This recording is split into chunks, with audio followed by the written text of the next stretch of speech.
Hey, this is David Mansour, Closing Time Podcast. I'm sure there's copyright infringements here. I don't make any money, so maybe it's not. I don't know. But I just want to share this, and then at the end, I'm giving my commentary. I don't know what you want to say. So stay and listen. This was a great service, whether you're religious or not. If you're not religious, or if you like having arguments against Christians, there's a lot of good information, because he really calls out Christians on what we're doing to, be like Jesus, to serve, to be Christians. I don't know. I loved it, so I wanted to share it, and then I wanted to just kind of give my feelings at the end. So have a watch or listen. And this is why we love partnering with City of Refuge. They literally move people from crisis to stability to independence. In fact, one of Bruce's Bruceisms is this. He says, we don't do good things for people. We do good things with people. So would you please welcome to the stage Bruce Deel. Bruce.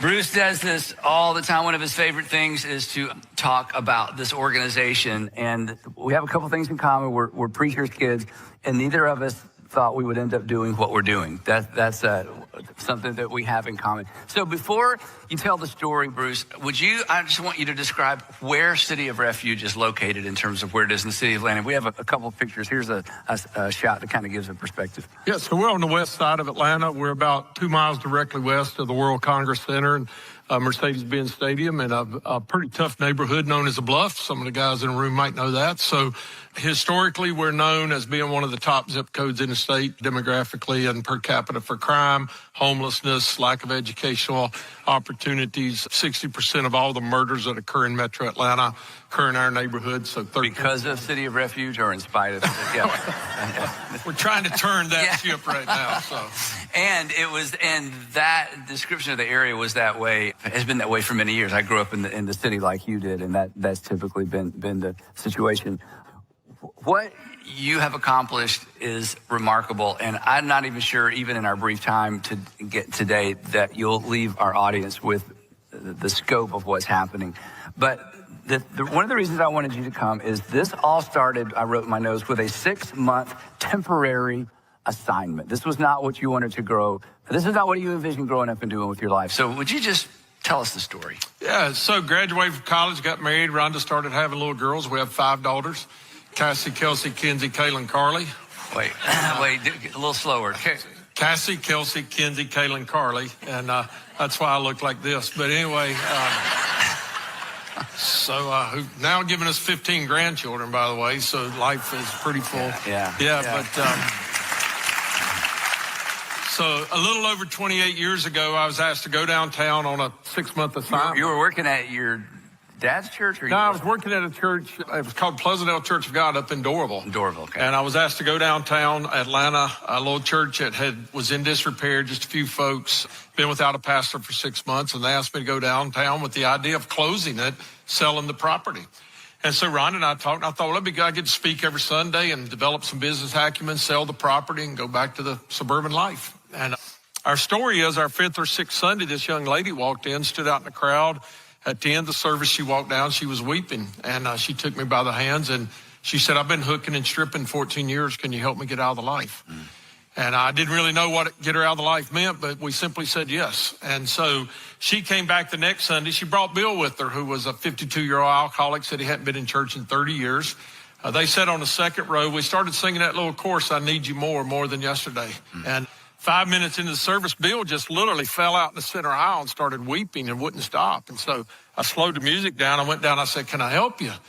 And he said, well, I think I need Jesus. And I said, well, we usually do that at the end of service. Yeah. And he's like, well, I want him now. And I went, fine, take Jesus.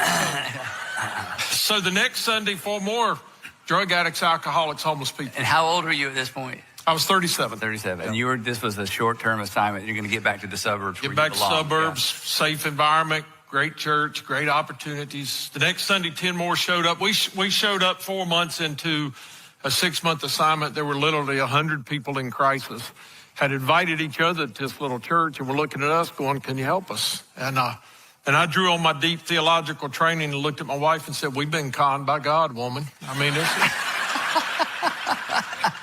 this is wrong on every level. But we stayed. You know, I mean, again, it's providential plan of God, so we stayed. And Andy, we accepted that assignment, and we were still living in the suburbs. My wife was still pulling our girls across the street to school in the morning, little red wagon, back in the evening. I was driving in, and Rhonda called me one morning a couple months after we accepted that assignment, and I started City Refuge, and she was weeping, and she said, hey, babe, if we're really going to impact the city, we got to go live in the city. If we want people in crisis to trust us, we have to live with them and show them we trust them. And my response was, I don't appreciate you and God getting together making plans for my life. And how old were your daughters at this point? My daughters were 7, 5, 3, and 1. Wow. We had 4 at the time. Yeah. And so the short version is we ended up moving in that old building downtown. The church? In the church building on the 3rd floor with our daughters. Interesting. The first night we lived there, a drug addict was high and tried to steal our car, but he was so high, hot wired the windshield wiper motor. So the next morning I came. So we ended up living there 6 years, broken into 34 times, 3 vehicles stolen, guns, knives, fist fights. I've been in Superior Court with guys that threatened to kill my family. And it's just more fun than we'd ever had in church. So we could probably just stop there, and because all of us, every once in a while you're with somebody, and Bruce is one of these people that after I spent an afternoon with Bruce touring City of Refuge, I got home and I said, Sandra, I feel like I need to go do something with my life. So, and we're just getting started. Okay, so you basically told the church up north, hey, I'm not coming back, and you realize real quickly you're not just pastoring a church, you're pastoring a community. Right. And so where did it go from there? Yeah, well, we moved in, and I found myself in my own personal Bible study in the book of Nehemiah. And, in chapter 1, verse 2, Nehemiah says, when my brother Hananiah came to visit, I inquired of him concerning the condition of my hometown. And he reported me that the walls thereof had been destroyed, the gates had been destroyed, burned with fire, and my friends and family had been taken captive. And Nehemiah said, when I heard these words, I sat down and I wept and I fasted and I prayed for many days. And Rhonda and I realized that although we'd grown up in the mountains of Virginia and thought that's where we would do ministry, we realized that God had now given us a geographical calling to the city of Atlanta. And the walls have been destroyed and the gates have been burned with fire. And our friends and family have been taken captive to addiction, to poverty, to trafficking, to domestic violence. And we wept and fasted and prayed, but we decided that we were not just going to weep and fast and pray. We decided to move to Nehemiah chapter 2. When the king looks at Nehemiah, when he brings the wine cup before him, he says, why is your face so downcast? I've never seen you look this way before. This is obviously a sickness of the heart because you're not physically ill. And Nehemiah shares with him about his hometown. And the king asks this question. He says, what would you have me do? And Nehemiah said, well, if it please the king, send me. And Ron and I just decided somehow in the moments of surrender to God, we just said, well, since you've called us and we know about the condition of the city, send us. And so we started literally 28 years ago with 20 children in an after-school program, just feeding them bad food, Coke and potato chips and hot dogs, but teaching them to read and write and then that developed into into summer camps and Christmas in the city. And then as I was driving them back in our vans to drop them off, in these poverty environments, it's really like Holy Spirit said, are you just going to drop these children off in an environment with a single mom that doesn't have food or clothing or selling her body to provide money for her lifestyle? So we started the Single Moms Ministry. And as we were driving past them, we saw all these homeless folks on the corner, and it felt like, are you just going to drive by this group of people in need to get to this group of people in need? And so literally at this point in time, when we reflect back, it was a really wise strategic plan, but we didn't know it. It was just ministry by opportunity. One thing opened the door to another thing, which opened the door to another thing. And our philosophy has simply been, we'll say yes when another opportunity presents itself. Now, you were warned. I mean, this is my takeaway from our conversation. Because you were trying to get input from other people who were doing these kinds of things. They basically said, pick one and focus on one, and you realized that just keeps people in the cycle. Talk a little bit about how you work through that. Yeah, so 22 years ago, we were given 8 acres of land, 5 acres under roof, over in the bluff in a tough spot. After you presented it to the gentleman over and over and finally said, Yeah, well, when we found the property, my real estate buddy came back. He said, hey, I found 8 acres of land, 5 acres under roof, 8-foot fence with razor wire armed guard at the gate. And I'm like, well, our dreams have come true, right? Go find out how much they want for that. And the owner wanted $1.6 million at that time. And my counteroffer was, well, having money. And so, so I presented that offer to him for 6 months. And 6 months later, he gave it to us. Yeah, there you go. Just an amazing, amazing thing. Yeah, I would clap about that, yeah. So when we got this large facility, I really felt like we needed to create what we call a one-stop shop, collective impact. So all of the services in one location for somebody coming out of crisis. We discovered in those first 6 years that if you're a single mom with children, or you're getting out of incarceration, or you're coming out of addiction recovery, you have to make an appointment with this organization for housing, somewhere else for education, somewhere else for vocation, somewhere else for mental health. You get a different case manager in each one of those who might have a different idea about your path forward. I said, what if we could do coordinated intake, coordinated case management, all in one environment? So I presented that to a lot of funders and organizations in Metro Atlanta. And to your point, everybody said it's a bad idea. You need to be exclusive, focus on one thing and do it really well. And I didn't mean to be sarcastic. My response was, our one thing is transformation, which requires all of these things, right? And so now 22 years later, since we got that facility, we've served over 50,000 people with collective impact, full wraparound services, incredible success, 9 locations around the country. God's done phenomenal work. And it's an interesting thing, Andy, that now all of those people who said it was a bad idea think it was a good idea. And there's several of them that actually think it was their idea. Sorry. That is how the world works. So when you toured the facility with you, there's a graphic on a wall that you walked me through that I thought was so extremely helpful. And it really confirms this idea that for there to be transition and stability, all 4 have to work. So we're going to put this up here. I know everybody can't read all this, but I just thought this was so helpful in terms of the context of why you chose to go all in with all 4. Sure. So we had been involved in this for a few years, and somebody came along and said, well, you're following the Brookings Institute model, which I was not familiar with, but I started studying. So the Brookings Institute model did a 10-year study on poverty. And they determined that if you're born into poverty or enter poverty at an early age in life, there are 4 things that have to be addressed for you to have a potential to be in middle class by middle age. So those 4 things are safe and affordable housing, quality educational opportunities, health and wellness, and a livable wage earning opportunity upon graduation. To go over this one more time, you got to have all 4 to transition out of poverty and stay out. Yep. Safe and affordable housing, right. Quality educational opportunities, health and wellness, and a livable wage earning opportunity upon graduation from high school. So those are the 4 smaller orange circles. And the study showed that if you address all 4 of those in a collective impact, continuum of care approach, there's a 90% chance that you could be middle class by middle age. Wow. But if you miss just one of the 4 in the journey, there's also almost a 90% chance that you'll live in poverty your entire life. And so, for example, in the city of Atlanta, if you're born into poverty, the research and statistics show that there's only a 4% chance that you will never not live in poverty. 4%. Only 4% chance, unless somebody like a City of Refuge or other organizations come along and provide these 4 things in a connected approach to your life. Wow. So but you had already committed to this idea before you'd seen this, because your goal was stability and independence. Yeah, we a lot of people ask me, well, where did you come up with these ideas? And I'm like, well, there's this thing called the Bible that has a lot of really good ideas about how you help people move forward. No charge, but good No idea. charge for the Bible, yeah. Brookings will charge you a lot for research, but anyway.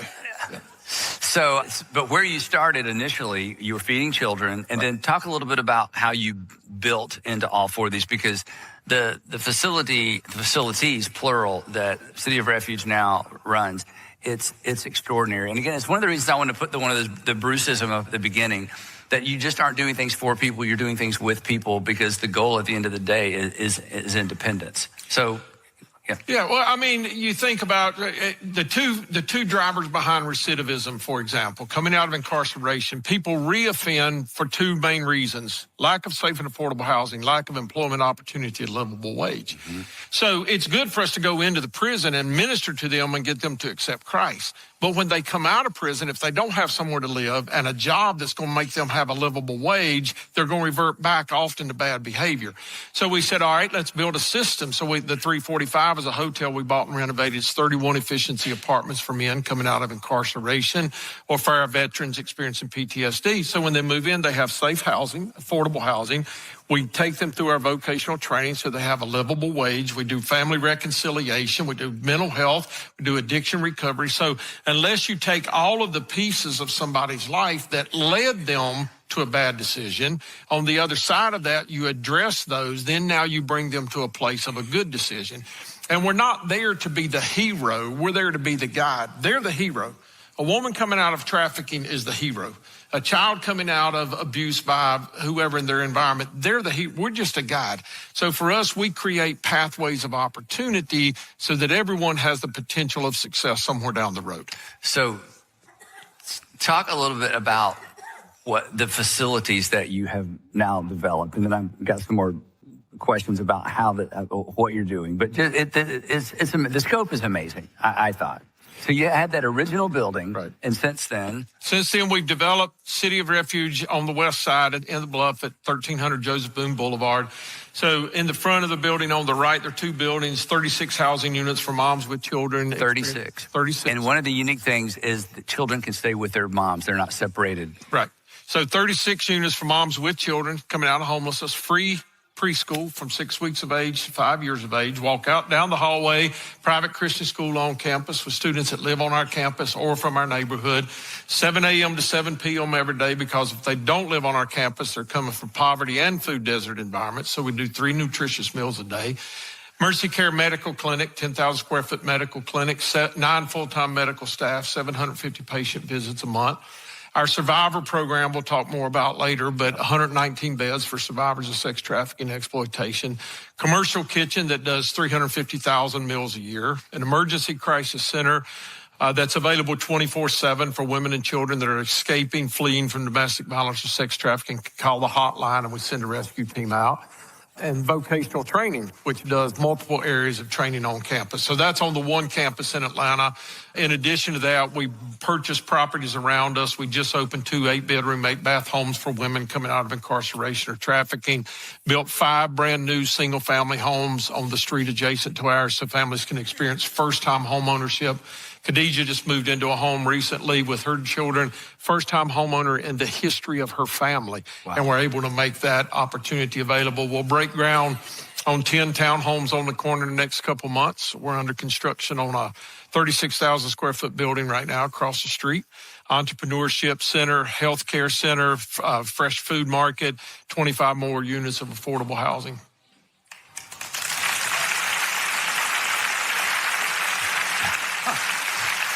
Like I said, that's why I went home and said, Sandra, I need to do something with my life after being with Bruce. Okay, so I want to dive into one of these areas because it was I was so impressed by this, and that is job skill development. Because in other words, if a person doesn't have a skill or develop a skill to be able to support themselves, that's key.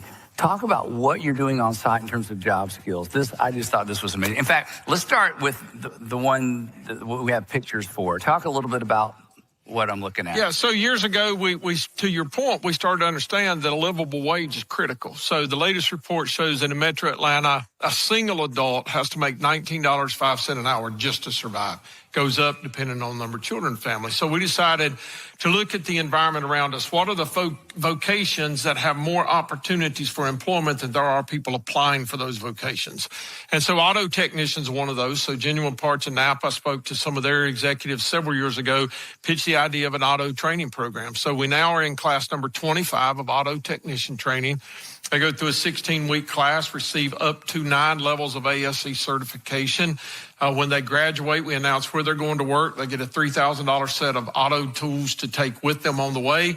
At least 50% of every class doesn't own their own vehicle. So we get vehicles donated that they get roadworthy. And then at graduation, we give them titles and key to a car so they can drive to work instead of riding public transportation. Out of those 25 classes, 100% employment placement in dealerships all over Metro Atlanta. 100%. 100%. Isn't that amazing? Yeah. In addition to that, we run culinary arts training programs. So we're in class 38 of culinary arts. We run cybersecurity, coding, hospitality, customer service, armed security patrol. So last year we had the blessing and good fortune of helping 819 people that came to us unemployed or underemployed find livable wage income in Metro Atlanta. And yeah.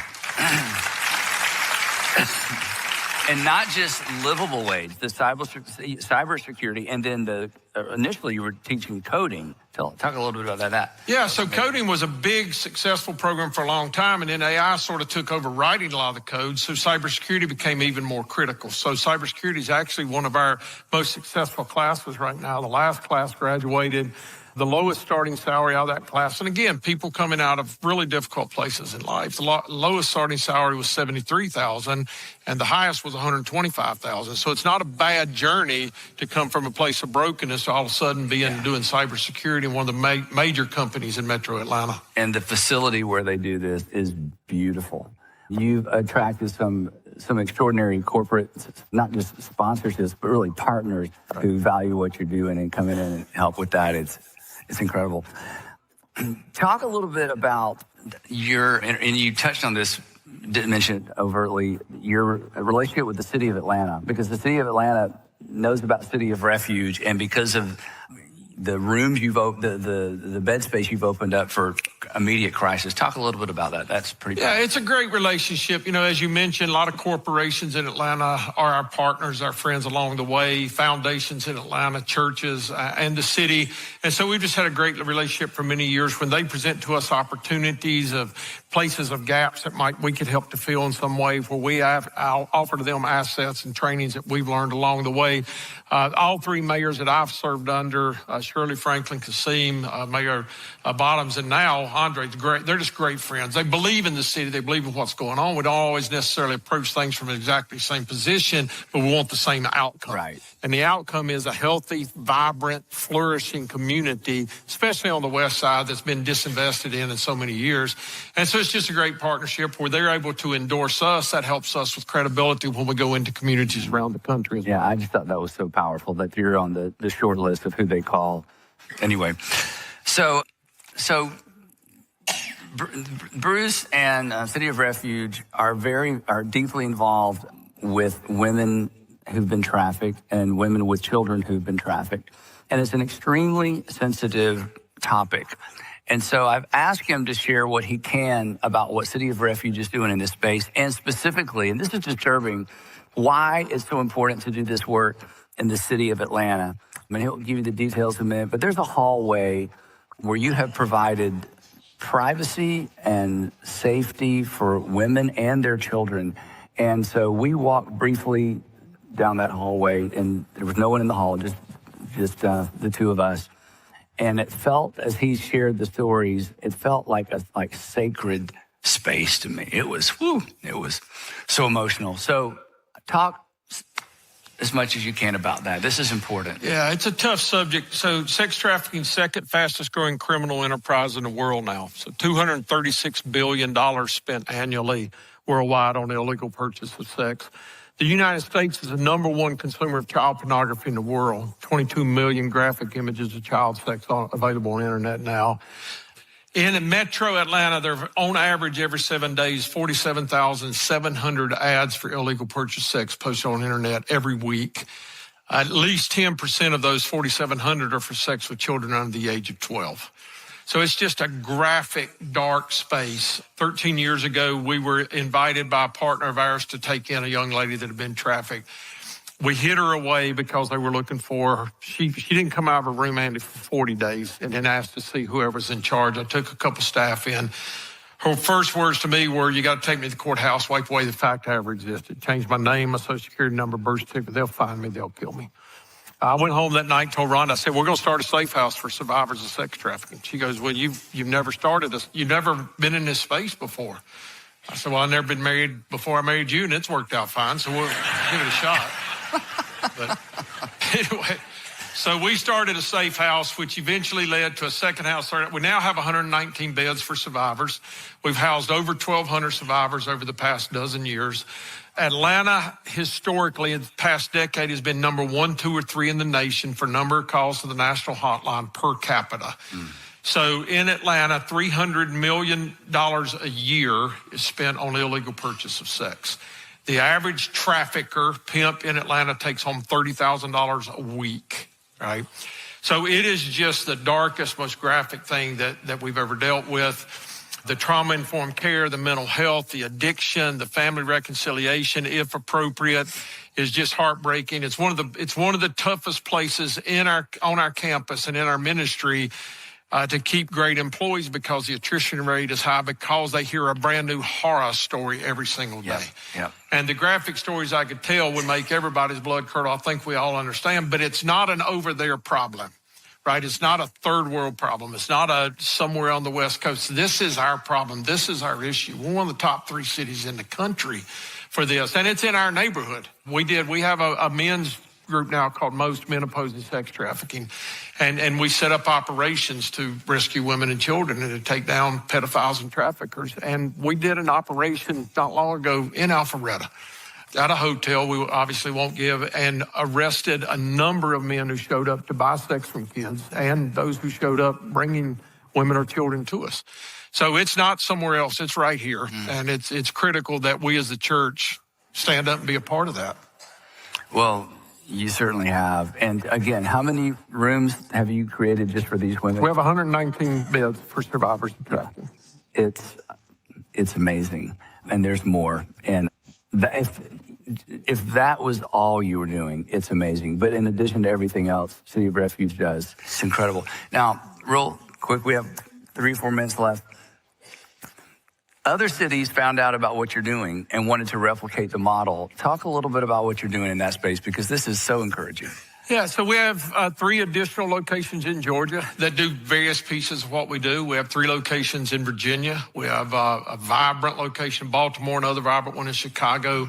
We're currently under launch way in Brunswick, Georgia, and in Nashville, Tennessee, and in conversations with a couple other cities as well. So the model is attractive, and we're being invited to other environments to try and make a difference in their cities. Because it's working. It's working. That's awesome. Goals for the future? Goals for the future are, if we could have 25 of these around the country before I turn 90, that'd be great. The opportunity, we do believe it's a God model, and we believe it's effective. And so to be able to take that, and one of the other goals is frankly to do things just like this, to be able to share to people that love God and love people about what their generosity does and how it benefits organizations like ours and others, and how they can personally make a difference in it. And your annual budget spend with what you're doing now? We're about $28 million a year for Atlanta. Yeah, so it's a big operation. So I told Bruce what I wanted him to do with our last couple of minutes, and he said, are you sure? I said, yeah, we're big boys and girls. We can handle it. I said, you have a perspective on the church and a perspective on culture that most of us don't have, because we're, a little, rabbit wheel, or not gerbil wheel, just doing our thing, going to work, coming to church. If you had a microphone to the church in the United States and you had an opportunity to say something, well, I would love to know what you would say, and say it to us. Well, I think that the commandment of Jesus to, love the Lord your God with everything that you have, and then love your neighbor as yourself is obviously the foundation on which we live. And I think in the church world, I think we do a pretty good job with the first part of that. And I think loving our neighbors ourselves sometimes gets lost a little bit in the busyness, to your point, of our life. When I first settled on City of Refuge, I just started working through Scripture to find these foundational scriptures around caring for the poor and needy, the broken, the destitute. And there are 3 or 4 of those I'll share in my closing thoughts. Isaiah 58, the prophet, inspired by the Lord, just says, God's not impressed with your fast. He's not impressed with the fact that we show up on Sunday morning. He's not impressed with the fact that we do A, B, and C that's been told us to do. He said, here's the true fast that I've required, key word of you, that you break the yoke of bondage in the lives of those around you, that you divide your bread with the hungry, and that you take into your house the homeless poor. And he says, when you do these things, then your healing will quickly come, and your light will rise as a noonday sun, and you will be as a well-watered garden. You know, I jump over to Micah chapter 6, verse 8, where again, the prophet says, this is what the Lord has required of you, that you do justice, love kindness, and walk humbly before the Lord your God. And for me, doing justice is simply taking what's wrong and making it right. It's wrong for people to be homeless. It's wrong for children to be trafficked. It's wrong for inmates being released to have nowhere to live, right? So we want to make that right. In Matthew 25, Jesus says, oh yeah, by the way, at the end of time, if you're a sheep, you'll be on my right hand and hang out with me forever. And if you're a goat, you'll be on my left hand and you won. And here's how you know if you're a sheep or a goat. If you give water to the thirsty and food to the hungry and clothes to the naked, and you visit the sick and the imprisoned, you're a sheep and we'll hang out forever. And if you don't, we won't. And in 1 John 3, 16, 17, and 18, you know, the apostle says, hey, can you really say that the love of God abides in you? If you see your friend, your neighbor, your family member in need, and you have what it takes to meet their need, and you choose not to share it with them, can you truly say the love of God exists in you? And so I think as the church, as the body of believers, as those who have received the greatest gift of all, I think it's not only our opportunity, but our responsibility to now be vessels and to be rich by sharing in the lives of others. Wow. Thank you. Thank you. Hey, so I just thought this was just fascinating, amazing. Just not only was Bruce just incredibly entertaining at Southside this weekend, just what he's done. Obviously, you can listen to it. I've known Bruce for a long time, and I use that loosely because Bruce came and did Operation Boot Camp several years ago. And I met him briefly, but then I've kind of followed him on Facebook and, you know, followed City of Refuge, and we run their 5K every year. Just absolutely love what he's doing. And I don't know, not only just so charismatic, the efforts and the things that he's doing, it kind of matches my heart, if you will, of what I think we as a world should be doing. There's so much going on. We all like to complain or even just judge people in situations that they made a choice to be there, or they're not making a choice to get out of there, or whatever. And I don't think we all fully understand what it's like to be in those positions and how hard it is to make a choice to get out of there, if it's even possible. And I mean, even just poverty in general, just even crossing the county line, and you talk about Riverdale, you know, the glass ceiling, I know we've heard that term, but I think it fits for economics and class status as well. I mean, you've got somebody that's grown up in an area of poverty. They don't see what their possibilities are. You know, we talk about imposter syndrome. We talk about limiting beliefs. We believe in those two things unless it's poor people.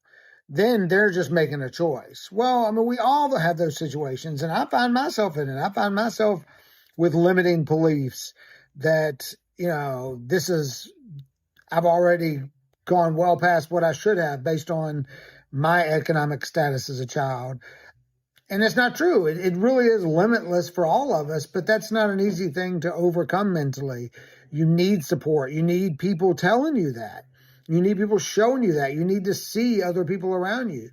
But if everybody around you is, you know, a mechanic, then you're probably going to grow up as a mechanic unless you're one of those special people. I love the stats that Bruce used in there. I should have wrote it down. You know, a 2% chance that you make it out without those 4 pillars. I mean, that's incredible.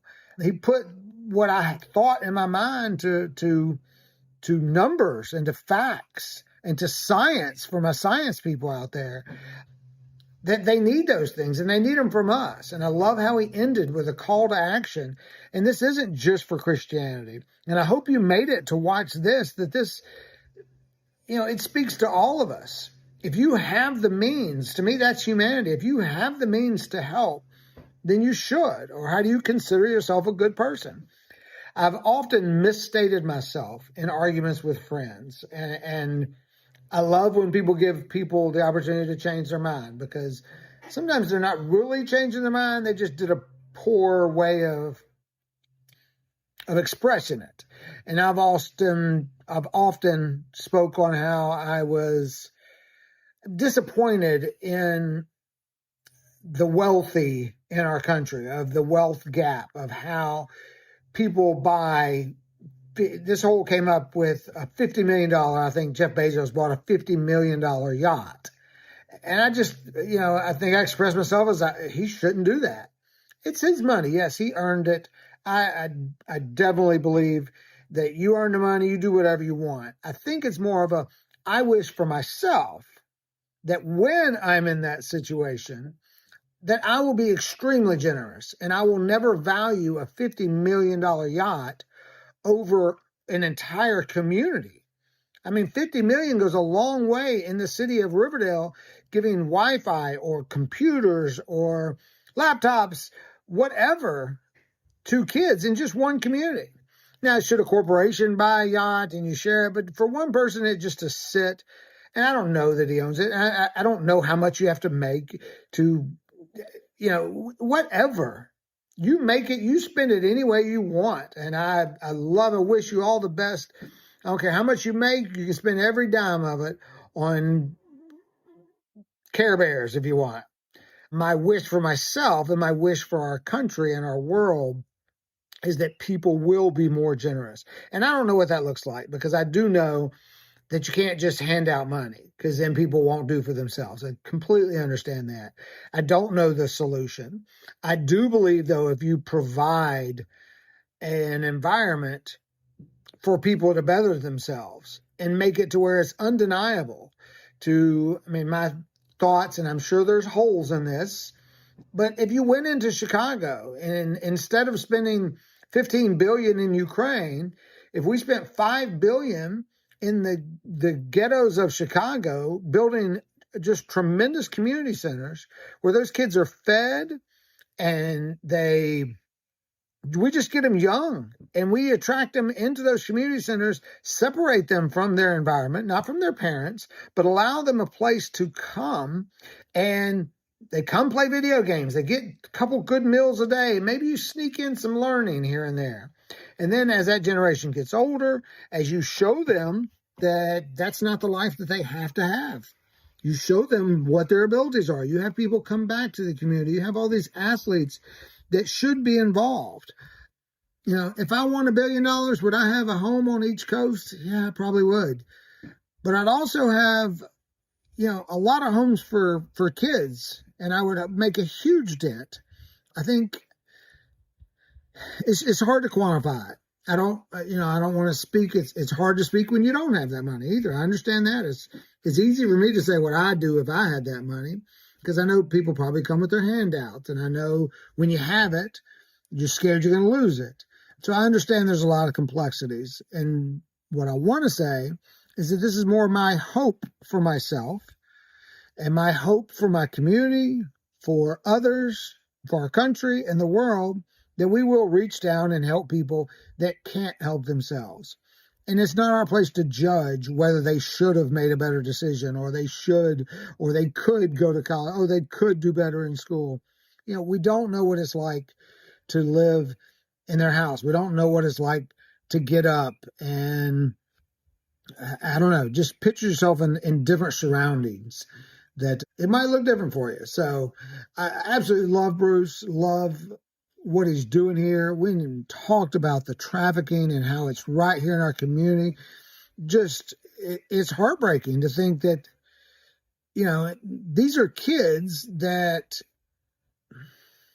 hate to say it, I don't know if I heard it from a speech or from Bruce or another place, that these kids, some of these kids that are put in trafficking, they're not missed. We don't hear about it because these parents don't have the means to hire private detectives to fight to get their kids back, to do this and that. These kids are being stolen out of areas where maybe the kid had such a rough life, they found themselves on the street to run away from what's at home, and then they were taken into this. Again, I am speaking from a place of ignorance. I'm just asking you to challenge yourself to question, where our judgments are. And are these choices? This isn't just, I don't think it's as simple.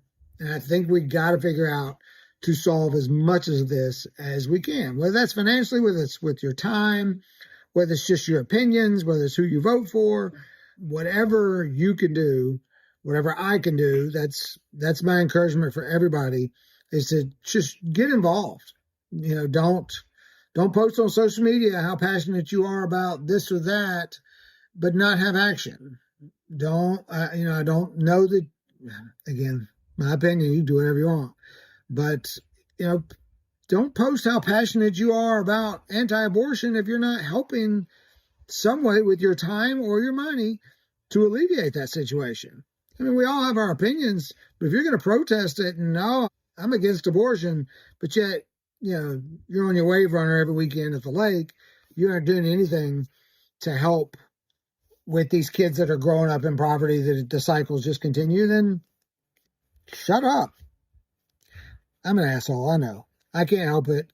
My opinions, they're not founded in much other than my experiences and what I've seen and how I feel. So, I don't know. Thank you for listening, and hope you have a great day. And I'd love feedback. I'd love feedback of why it couldn't work, why it could work, and what you're doing or what you're not doing, or what, I don't know, just anything. So I'm not above correction. I found that self many times when I have opinions that I really didn't understand the other side. So I'm trying to also be open to that. But I don't know. Let's figure this out. Some days are non-stop. You blink and suddenly it's 4 p.m., you've skipped lunch, and you're just trying to make it to dinner without crashing. That's exactly the moment when I reach for my buddy David. Come on now. David protein bars are made for moments like that. They're packed with 28 grams of protein, just 150 calories, and absolutely zero sugar. Guys, are you having a David day? I'm having a David day today. Yeah. There's one in the backpack right now. I'm about to pound it with some water. What's that flavor? It's that vanilla. flavor? It's the vanilla joint, and it tastes good. Right, because a lot of these things are sort of chalky and whatnot. Yeah. Like this thing tastes good. I look forward to it. Right after the workout, if I put one down, like I feel my muscles. I feel strong like Popeye. Yeah. You guys understand what I'm telling you? And I don't know what it is. If you're a sensory person, but they got these little crispy, crunchy Yeah, they've got like a little balls in them. crunchy. And Yes, they got that little crunch. Yes. Little crunch. Yeah. Very satisfying. I dig it. Well, most protein bars are candy bars in disguise. Right. But David is different. With 75% of its calories coming from protein, it's one of the highest protein to calorie ratios you will find anywhere. Plus, gotta say, the packaging is iconic. The ingredients are clean, and the flavors are so good. I am a peanut butter girly for life, so anything peanut butter is going to be my jam. As soon as you pull one out, people are like, that looks expensive. It's classy It just packaging. looks fancy. Yeah. It's good. David is ideal for people looking to increase protein, cut sugar, and manage calorie intake. That's why I always have David protein bars with me. David is offering our listeners a deal to buy 4 cartons and get the 5th free at davidprotein.com/thatwasus. That's davidprotein.com/thatwasus to get your 5th carton free.